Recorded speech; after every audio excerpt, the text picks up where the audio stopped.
usually the honeymoon is over after between 18 and 40 years. What does it mean? It means that our brain is already used to all these chemicals. And we don't feel any more that excitement of seeing that person.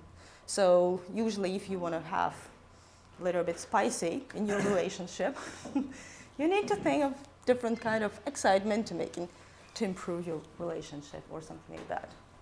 Okay, and next slide. Pheromones. What do you think about pheromones, guys? Do you think they exist? If the ads in the back of my Popular Science are anything to believe, then absolutely. So in animal world, they do. In a human, in a human world, it's actually controversial. There are scientists, they think that there are pheromones, but they could never actually extract it from a body. Never ever. They say, yeah, there are compounds that are responsible for feeling, because pheromones actually could also make you to feel attractive to somebody, right? But no one actually could tell, yeah, this is the compound that is responsible for this. So if there is, scientifically, if there is no such a compound, then there is no pheromone. But we know that there are, right? Because women are usually attractive, they choose male companion by the sweat. It's a, yeah. So guys, don't walk, don't shower. I was just kidding. Is this a European view of chemistry? I'm sorry, I won't. Well, it's good that there are such differences, right? Yes. Okay. There are another molecules that are in the breast that could attract the second person. And also, some described auxiliary steroids, whatever it is. Again, there are no exact structures. No one gives it, because it's very hard.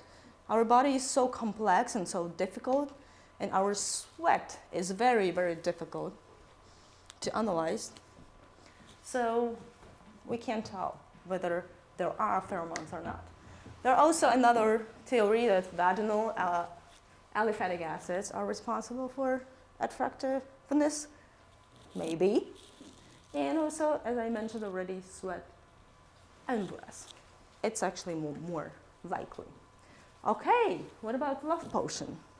Do you guys believe in love potions? Number 9. That's the name of the song, by the way. Oh, okay. Okay. Not number 8 or 7. No. Okay.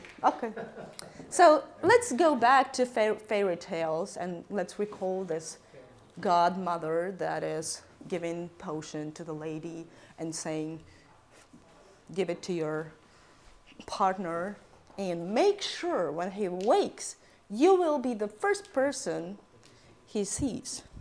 And this is very important because the all love and in love stage, it's actually refers to behavior and emotional state. If you like someone, it's a high probability that you can fall in love with that person because you have some positive feelings to this person. And for example, there was study, men had a sex with a woman without no any injections, and he would have sex with another woman. He didn't care which woman would be. And then he got shot of oxytocin and had sex with one woman. Then he preferred to have sex with the same woman. Girls, don't use it again, guys. Against guys. Okay?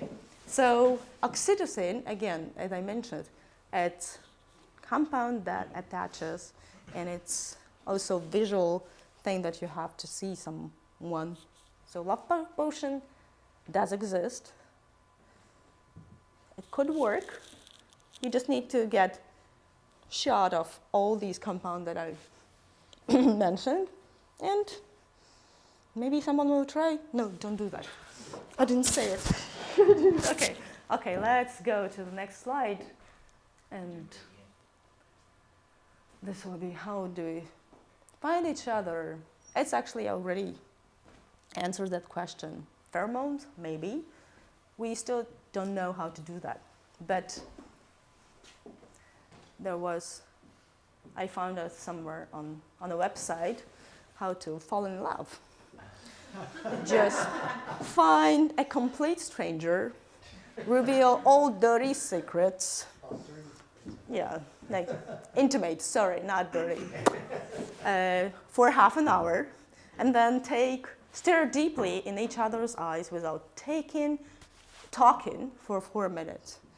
So guys, Valentine's Day is nearby, so maybe you can try it, and you'll have a date for Valentine's Day. Okay, next slide. Questions? So going back to what you said about honeymoon period in love, and that after a certain predetermined amount of time, you're going to become accustomed to a certain to. Can you explain that again? So the chemical reaction that you're having will become commonplace and therefore not as effective?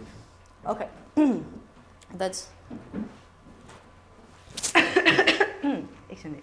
So when we are in love, we are getting a high concentration of all these compounds I mentioned. Then the dopamine, serotonin, and all small molecule transmitter, we get in a smaller doses, but we're still getting oxytocin. So the main role is oxytocin that is in the love period, not in love period. So the all molecule that exciting you, it's just concentration goes down. And to make them if you wanted to relieve them, you need to think about some kind of excitement, going out or having the getaway to get some extra excitement. Bungee jumping together. Yeah, something like that. Is that evidenced in other things? Like if you eat chocolate a lot, will you receive I'm just trying to think of something comparable that you would get smaller doses of dopamine from doing that. Phenylethylamine. Or yes. There's some sort of habit forming where you get less of a dosage of certain neurotransmitters from doing the same activity? I don't quite understand your question. If you eat chocolate, you would get only phenylethylamine. You're not getting the whole spectrum of it, but you could actually, because you get in.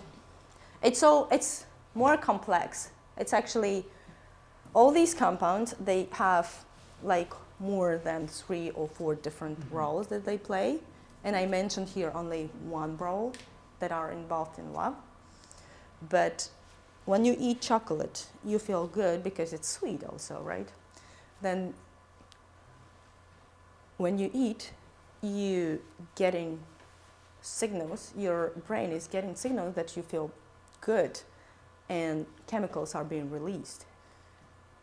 It's actually very hard to say whether chemicals go first or you're feeling, or brain reacts and the chemicals are being released, and that's why you're behaving. It's no one actually can say it how it is, because our brain is too complicated, and with all advanced science that we have today, we're still failing to explain these processes. I have a question.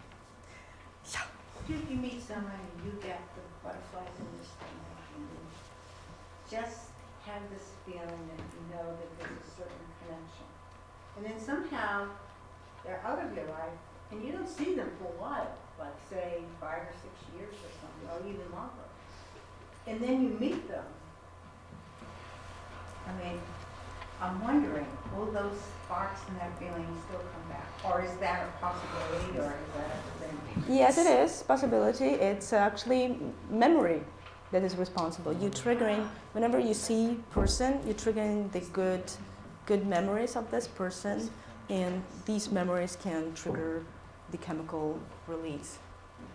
So yeah, it's very. Whenever we meet old friends, or ex-boyfriend or ex-girlfriend, it's also it depends how you split, of course, right? Yeah. Okay. Any other questions? Background. What is the background? Okay, I can answer you. What is the background of it? So I can see it in the Brown, can you go to the very first slide? love. Because it's darker. Very, very on now, first. Ian. You're I doing just- so good. I just made it Well, for even. today's occasion. Looks really good. You can see it in the I laptop. can see it. Yes. Boom. Love Chem Brown UVA. So can you read it? No. Okay. So this is the I thought it said them too, but Chem. Chem. Chem. Okay, it was very hard, but I will explain why it was so very hard. So this, as a background, it's a weighing paper on which we have our compounds, and then you scratch these compounds and they change the color. It's mechanochromism. That's awesome. So this is one compound that I wanted to write something, and this is what I wrote for today's occasion, just for fun. Okay, any more questions? Thank you for your attention. Thank you, that was wonderful. Thank I you. have a quick follow-up. All right, so now you know how to fall in love, right? Oh, But you want to stay in love, right? So I have 10 copies of this book. I am looking for 10 people willing to read it, look at it, and then Peter and Phyllis Kutchers are going to come in and talk with you about your impressions of the book. We will give you a copy of the book if you would like to commit to a future session with them, either in the law office or here in the dining room, an evening session or a weekend. We'll find the right time to do it, and we'll just have a conversation about how to stay in love over a lifetime. And there are 4 C's, and I'll just give you a window into what the 4 C's are. What do you think the first one is? Communication. Well, actually, people say that all the time. It's not. You have to have commitment first. There has to be some level of commitment, because then you know what to talk about.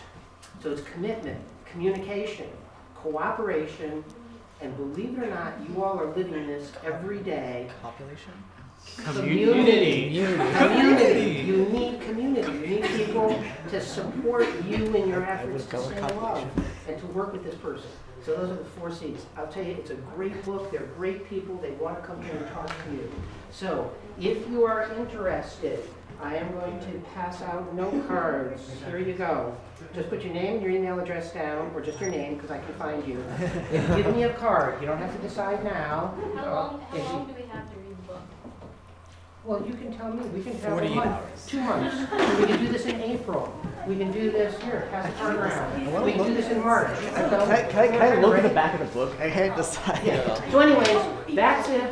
That's follow-up. We have a great session here, so please, drop me a note if you want to see me. See our Everybody, hold on. Okay, Wait a minute. There are 6 boxes of chocolates.